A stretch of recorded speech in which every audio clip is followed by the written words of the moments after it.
Movie की शुरुआत में हम न्यूयॉर्क सिटी के अपार्टमेंट बिल्डिंग में एवा नाम की एक लड़की को देखते हैं जो कि खिड़की पर खड़ी होकर कुछ देख रही है। असल में न्यूयॉर्क सिटी में एक न्यूक्लियर अटैक हुआ है और उसी न्यूक्लियर अटैक की बदौलत न्यूक्लियर बॉम्ब फटने से काफी बड़ा न्यूक्लियर स्टॉर्म तेजी से एवा की तरफ बढ़ रहा होता है। इसी बीच वहाँ पर एवा का बॉयफ्रेंड सैम आकर उसे किसी तरह इस बिल्डिंग के बेसमेंट या बॉम्ब शेल्टर में पहुंचा देता है, जहाँ पर एक मिकी नाम का आदमी रहता है। इस बेसमेंट में देखें तो 8 लोगों के आने के बाद वो दरवाजे को अच्छी तरह सील कर देता है ताकि कोई भी न्यूक्लियर एडिशन अंदर ना पाए। यहाँ पर एवा, सैम और मिकी के अलावा एंड्रियन और जॉश नाम के 2 भाई और जॉश का दोस्त बॉबी होता है। साथ ही में डेल्विन नाम का एक शख्स होता है और मैरलिन के साथ उसकी बेटी वेंडी होती है। अब इस जगह पर मिकी रहता था तो वो सभी से कहता है कि यहाँ मेरे रोल के हिसाब से रहना होगा, जैसे कि तुम बाहर नहीं जा सकते और ना ही दरवाजा खोल सकते हो, और अगर ये करने की कोशिश की तो मैं खुद उसकी जान ले लूंगा। इसी बीच बाहर कुछ अजीब सी आवाजें आती हैं और कुछ धूल जॉश के साथ बॉबी के ऊपर गिर जाती है। दोनों को लगता है कि ये रेडिएशन डस्ट है तो दोनों घबरा भी जाते हैं। अब इस पर मिकी दोनों को बताता है कि ये बिल्डिंग की गिरने से निकली नॉर्मल डस्ट है। अब ये बात जानकर दोनों में तब जान आती है कि चलो बच गए। इस पॉइंट पर वेंडी रोते हुए मिकी से कहती है कि मुझे बाहर जाना है। फिर मिकी उसे बताता है कि अगर तुम बाहर निकली तो रेडिएशन की वजह से तुम्हारे बाल गिरने लग जाएंगे, साथ ही तुम्हारी त्वचा भी जलने लगेगी। ये चीज सुनकर तो वेंडी सहम से जाती है, जिसे उसकी मां मैरलिन संभालती है और तब वो मिकी से कहती है कि तुम्हें पता नहीं क्या बच्चों को कैसे बात करनी चाहिए। इसका दोस्तों वो कोई जवाब नहीं देता। मिकी फिर सभी को थोड़े से बीन्स खाने के लिए देता है, साथ ही कहता है हमें यहाँ बचे रहकर मदद का इंतजार करना चाहिए। लेकिन जॉश बाहर जाना चाहता है कैसे भी करके। वो बॉबी को लेकर जैसे ही दरवाजे की तरफ जाता है, मिकी उसके ऊपर एक कुल्हाड़ी से हमला कर देता है, जिससे जॉश बाल बाल बचता है। मिकी बताता है कि तुम लोग जानते भी हो क्या जापान, हिरोशिमा और नागासाकी में क्या हुआ था? चेरनोबिल का वो न्यूक्लियर हादसा, वो भोपाल गैस ट्रेजेडी, जानते हो ना इसके बारे में? कितने सालों तक लोग मारे गए। अगर इस रेडिएशन का थोड़ा सा भी हिस्सा अंदर आ गया ना तो सोचो हम में से कोई नहीं बचेगा। उसे एवा बीच में रोकते हुए कहती है कि रुक जाओ, मुझे अब कुछ नहीं सुनना है, मत कहो कुछ भी। अब रात में एवा देखती है कि मिकी का एक अपना अलग ही रूम है जहां उसने किसी को भी जाने से मना किया होता है। इसी बीच उसकी और सैम की बातों से हमको ये पता चलता है कि दोनों के बीच के रिश्ते अच्छे नहीं है, जिसे सैम संभालने की कोशिश कर रहा होता है। सैम को तो बाहर जाने की सनक सी हो जाती है क्योंकि उसका मानना था कि आखिर कब तक हम ऐसे इंतजार करते रहेंगे। अब उसे रोकने के लिए मिकी सैम को एक पंच दे मारता है, जिसको देखकर विंडी तो डर ही जाती है। आखिर बच्ची जो है, मिकी विंडी से कहता है कि तुम चिंता मत करो, मैं तुम्हें कुछ नहीं करूंगा। तभी इन सबको बाहर कुछ हलचल महसूस होती है, मानो कोई बाहर से इनके दरवाजे को काट रहा हो। सभी को लगता है कि ये इनके देश के सोल्जर्स हो सकते हैं जो इनको बचाने के लिए यहाँ पर आए हैं। इसी बीच दरवाजा खुलता है तो ये 5 सोल्जर्स होते हैं जिन्होंने रेडिएशन से बचने के लिए सूट्स पहने हुए हैं। ये 5 सभी पर गन तान देते हैं। फिर उनमें से 2 सोल्जर्स विंडी को पकड़कर उसे एक इंजेक्शन देते हैं, फिर उसे लेकर चले जाते हैं। मैरलिन अपनी बेटी को हर हाल में बचाना चाहती है, लेकिन अभी क्या करे वो, बल्कि ये जो 3 सोल्जर्स होते हैं इन्हें सभी को मारने का आदेश दिया होता है। अब होता यह है कि इन सब के बीच मिकी यहाँ पर नहीं था, वो पहले अंदर जा चुका था, जिस कारण मिकी सोल्जर्स पर अचानक से हमला कर देता है और उनमें से एक को मार भी देता है। दूसरे सोल्जर का काम डेल्विन तमाम कर देता है और बाकी बचा तीसरा सोल्जर वो ताबड़तोड़ गोलियां चलाने लग जाता है। इसमें एंटन घायल हो जाता है बेचारा। अब वो सोल्जर सैम को मारने वाला होता है, पर इससे पहले मिकी उसे गोली मारकर मौत के घाट उतार देता है। वो लोग सोल्जर्स का मुंह खोलकर देखते हैं तो इन्हें वो एशियन लग रहे होते हैं। बेचारी मैरलिन को अपनी बेटी विंडी की बहुत फिक्र होती है और एंडन भी घायल हो चुका है। फिर डेल्विन उनमें से एक सोल्जर के रेडियो को किसी मदद की उम्मीद से चलाकर देखने लगता है, लेकिन मिकी तभी उसको तुरंत रेडियो बंद करने के लिए कहता है क्योंकि इससे और बड़ी मुसीबत आ सकती है। ये लोग फंस सकते हैं क्योंकि दूसरी तरफ के लोग भी इनकी लोकेशन और फ्रीक्वेंसी को नोट कर सकते हैं। अब मैरलिन विंडी को लाने के लिए दरवाजे की तरफ जाने लग जाती है तो उसको सभी जबरदस्ती स्टोर रूम में बंद कर देते हैं। अब देखा जाए तो ऐसे तो 3 रेडिएशन सूट्स यहाँ पर हैं, जिनमें से 2 तो गोलाबारी में डैमेज हो चुके हैं, बस एक ही बचा है। तो इनमें से किसी एक को वो सूट पहनकर बाहर जाकर देखना होगा कि वहाँ पर क्या चल रहा है। एवा वहाँ जाने के लिए रेडी होती है, पर मिकी उस पर विश्वास नहीं करता। जॉश का भाई एंटन घायल था तो जॉश जरूर वापस आएगा, इसलिए मिकी जॉश को जाने के लिए कह देता है। इधर एवा मैरलिन को हिम्मत देती है कि देखो सब कुछ ठीक हो जाएगा, तुम्हारी बेटी जरूर मिल जाएगी। और मैरलिन फिर जॉश के बाहर जाने से पहले उससे वादा लेती है कि तुम विंडी को जरूर लेकर आओगे। जॉश भी विंडी को लेकर आने का वादा करके बाहर निकल जाता है। अब ये लोग देखते हैं कि दरवाजे से बाहर रेडिएशन से बचने के लिए एक प्लास्टिक टनल है जो कि एक लैब की तरफ जा रही है।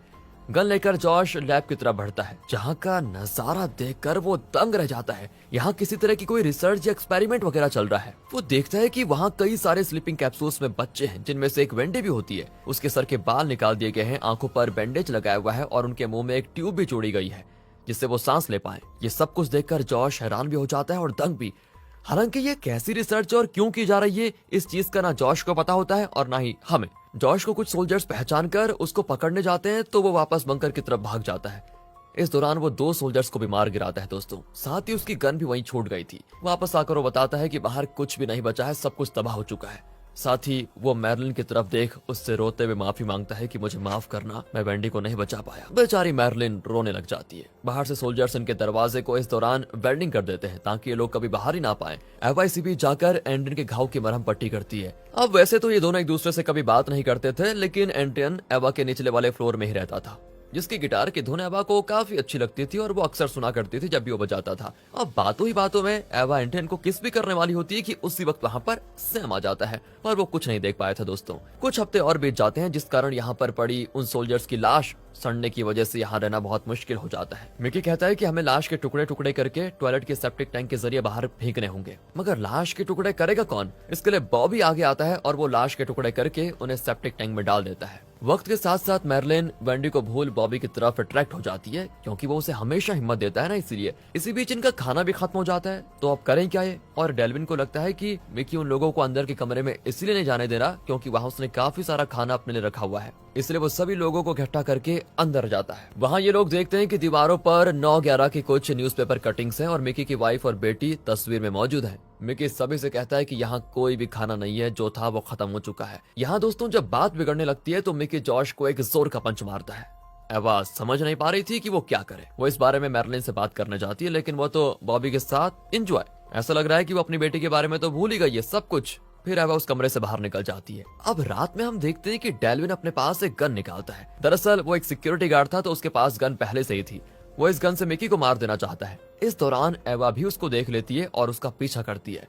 डेल्विन देखता है कि मिकी के कमरे में एक सीक्रेट रूम है, जहाँ पर सच में खाना काफी ज्यादा था। मिकी ने सच में वहाँ पर खाना स्टोर करके रखा हुआ था दोस्तों। अब डेल्विन उसे मारता इससे पहले मिकी डेल्विन को उसकी गन से गोली मार देता है, और ये देखकर एवा सभी को वहाँ पर बुला लेती है और सभी मिकी को पकड़कर कुर्सी से बांध देते हैं। मिकी ने जहाँ पर फूड रखा था वहाँ के डोर को कोड से लॉक किया गया होता है। उस कोड को ये लोग मिकी से पूछते हैं तो पहले तो वो कुछ नहीं बताता, फिर जब जॉश उसकी एक उंगली काट देता है तो मिकी तुरंत वो कोड बता देता है। बीते हुए दिनों के साथ रेडिएशन इस बंकर में भी लीक होने लग जाता है, जिस कारण सभी पर कुछ न कुछ असर हो जाता है। एवा देखती है कि ये सभी लोग पागल हो रहे हैं, जैसे कि बॉबी और जॉश मैरलिन के साथ लगातार इंटीमेट हो रहे होते हैं, उसे टॉर्चर भी करते हैं। एवा परेशान होकर दरवाजा पीटने लग जाती है, जो देखकर उसके पास सैम आता है और वो भी उसके साथ जबरदस्ती करने की कोशिश करता है। उसे भी बड़ी मुश्किल से एवा धक्का देकर चली जाती है। खाने वाले रूम पर जॉश और बॉबी का कब्जा हो चुका था। सिर्फ दोस्तों एंड्रियन ही था जो थोड़ा बहुत एवा को समझता था। एक दिन एवा देखती है कि जॉश और बॉबी सैम के साथ शराब पी रहे हैं, जहाँ पर मैरलिन भी बैठी हुई है,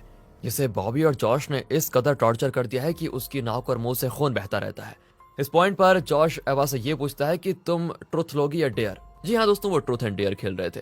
एवा ट्रुथ बोलती है तो जॉश उससे सवाल पूछता है कि तुम सैम से प्यार करती हो क्या। एवा हाँ में जवाब देती है। अगला सवाल वो करता है कि तुम मेरे भाई एंड्रियन से प्यार नहीं करती। इस पर एवा कहती है कि तुम अपना सवाल पूछ चुके हो। अब अगली बारी होती है सैम की, जो डेयर चुनता है। तो जॉश उसे डेल्विन की लाश को काट कर ठिकाने लगाने का डेयर दे देता है, जो कि सैम के बस का था नहीं। इसलिए एवा उसको रोकती है, जिससे जॉश को गुस्सा आ जाता है कि ये बीच में दखल दे रही है। वो तो सैम का हाथ पकड़कर मोड़ ही देता है। फिर वो एवा से कहता है कि अगर तुम इसे जिंदा देखना चाहती हो तो जाकर उस लाश के टुकड़े कर दो। बेचारी एवा क्या ही करती, वो किसी तरह डेल्विन की लाश के टुकड़े करके उसे सेप्टिक टैंक में डाल देती है। अब पानी सर के ऊपर हो रहा था। चेयर से बंधा मिकी एवा से कहता है कि देखो मुझे खोल दो, मैं सब कुछ सही कर दूंगा, और उस खाने को मैंने छुपाया नहीं था, बल्कि मैं तुम लोगों को बताने ही वाला था। पर एवा को उसकी बातों पर विश्वास नहीं होगा, और होगा भी क्यों। तो मिकी एवा से कहता है कि स्टोर रूम में मैंने एक गन छिपा कर रखी हुई है, विश्वास न हो तो जाकर देख लो। इस बारे में एवा सैम से बताती है, लेकिन उसे मिकी की बातों पर जरा भी भरोसा नहीं है। फिर भी वो एवा के कहने पर चुपके से स्टोर रूम में देखने के लिए तैयार हो जाता है।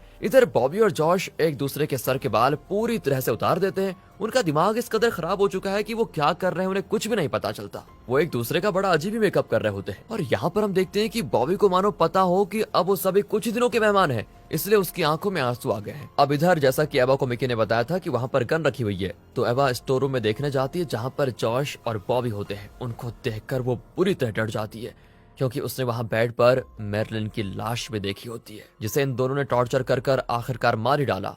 अब ये देखकर वो तुरंत बाहर आ जाती है। कुछ देर के बाद एवा देखती है कि बॉबी यहाँ पर बैटरी ढूंढने के लिए गया हुआ है, क्योंकि लाइट बार बार जा रही है। अब ये मौका बहुत अच्छा था, तो एवा जाकर जॉश को थोड़ा लालच देकर बाहर ले आती है और उसके साथ मेकआउट करने लग जाती है। अब इस मौके का फायदा उठाकर सैम अंदर गन ले लेता है, पर वहाँ बॉबी आ चुका था, जिसको देखकर सैम गन लेकर उस पर तान तो देता है, पर यहाँ जॉश को एवा ज्यादा आगे नहीं बढ़ने दे रही थी, मतलब ज्यादा कुछ, इसलिए वो एवा के सर पर वार कर देता है और उसके साथ और जबरदस्ती करने की कोशिश करता है, जिस पर एवा इतनी फ्रस्ट्रेटेड हो जाती है कि वो उसके सर पर पेन से वार कर देती है। अब इससे गुस्सा होकर जॉश उसको मारने जाता है कि इसे अभी खत्म करता हूँ, तभी वहाँ पर उसका भाई एंटन आकर उसको रोकता है। इसी बीच सैम भी गन पॉइंट पर बॉबी को बाहर ले आ जाता है। एवा सैम से बॉबी को शूट करने के लिए कहती है, लेकिन वो घबरा जाता है, उसका बस का नहीं है, वो एंटन को शूट कर देता है, जिससे उसकी मौत वहीं हो जाती है। इसी बीच सैम के हाथों से गन भी छूट गई थी, जिसको लेकर बॉबी उसे मारने जाता है, पर बॉबी के गले में टिन के कैप से एवा वार कर देती है, जिससे उसकी मौत हो जाती है। इधर अपने भाई की मौत से वो जॉश तो बौखला चुका था, वो सबसे पहले सैम को मार डालता है, फिर वो एवा की तरफ बढ़ता है। ये देखकर एवा भागकर मिकी को आजाद कर देती है, जो